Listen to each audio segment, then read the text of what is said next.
First off, I want to thank Danny for tagging me in this video. And one thing I do want to say is I agree with him in the fact that shoes do matter. And in the fact that first, we want to focus on comfort and overall fit and feel of that running shoe.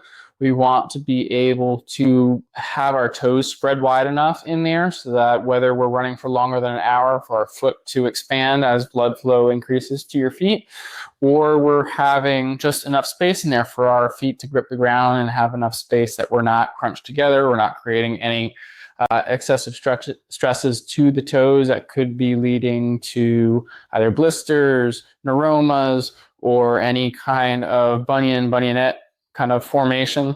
The next thing I do focus on is then the stack height, how much foam is in the shoe, and also the heel drop ratio. And that really depends on what kind of shoes you're wearing already. Like Danny, he is more someone who wears flat shoes. So now that he's starting to get ready for the New York City Marathon, he is going up into a heeled shoe a bit if we're going to do a heel, if he's going to be using that heel toe drop ratio type of shoe that he's not used to. So it's definitely a new experience for him.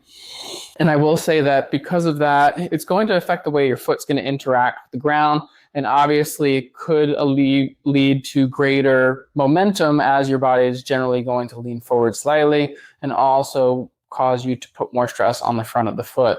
One thing I will say is there's a lot of those talk of the super shoes. They're helpful. They give you more spring. They give you more push off. And I will say unless you're somebody who can run a very faster pace, and I'm talking about sub 7 per mile, then we're talking about not necessarily needing those right now. Working on your engine a little bit more, working on your strength, your performance, your power output, your plyometric performance. From there, then we can start looking at those more super shoes. So shoes do matter, and they matter depending on what your training is, how frequently you're training, your foot type, your ability to perform well within those shoes, your stability, your control, all that all matters. And therefore, the type of shoe that you choose is going to dictate how well you perform and to a degree, but also it's going to really focus on the type of person you are and how you perform. Hope that helps.